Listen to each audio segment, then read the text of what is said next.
जर तुमच्याकडे जुनी गाडी असेल तर तुमच्यासाठी एक मोठी अपडेट घेऊन आलेलो आहे. तर कालच महाराष्ट्र गव्हर्नमेंटने एक नवीन नियम पास केलाय आणि ज्या नियमानुसार तुमच्याकडे जर BS3 आणि BS4च्या गाड्या 15 वर्ष जुन्या असतील तर BS3 गाडीला स्क्रॅप जर तुम्ही केलं तर तुम्हाला रोड टॅक्स, जर नवीन गाडी घेताना रोड टॅक्सवर जवळपास 30% डिस्काउंट मिळेल. आणि जर तुमच्याकडे BS4 गाडी आणि तुम्ही स्क्रॅप केली आणि त्याचं जर सर्टिफिकेट तुम्ही जर प्रोव्हाइड केलं नवीन गाडी घेताना तर 16% तुम्हाला त्याच्यात बेनिफिट मिळून जाईल. रोड टॅक्स हा भरपूर नसतो, हे लक्षात ठेवा. असं नाही की बाबा एकदमच गाडी स्वस्त होणार आहे नवीन तुमच्यासाठी, असं काही नाहीये. या मिथमध्ये राहू नका.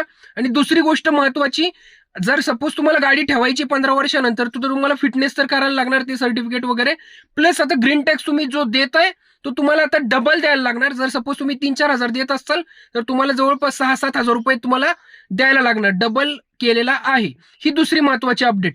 तर मोस्टली महाराष्ट्र गव्हर्नमेंट ईव्ही साठी फोकस करतंय जास्त, जेणेकरून तुम्ही गाडी स्क्रॅप करावी, ते स्क्रॅपचं थोडंफार एक 20-25-30 हजार रुपये डिस्काउंट मिळावं ज्यावेळेस तुम्ही ते सर्टिफिकेट जमा करणार. प्लस ईव्ही गाडी घ्यावी आणि ईव्ही गाडीत तुम्हाला रोड टॅक्स नसतो ऑलमोस्ट. ओके, तर तुम्हाला ही अपडेट कशी वाटली, तुम्ही ह्या अपडेटनुसार ऍग्री करता का नाही हे मला कमेंट करून सांगा. जर तुम्हाला गाडी स्क्रॅप करायची असेल, त्याची काही प्रोसेस पाहिजे असेल तर मला फॉलो करून DM करा.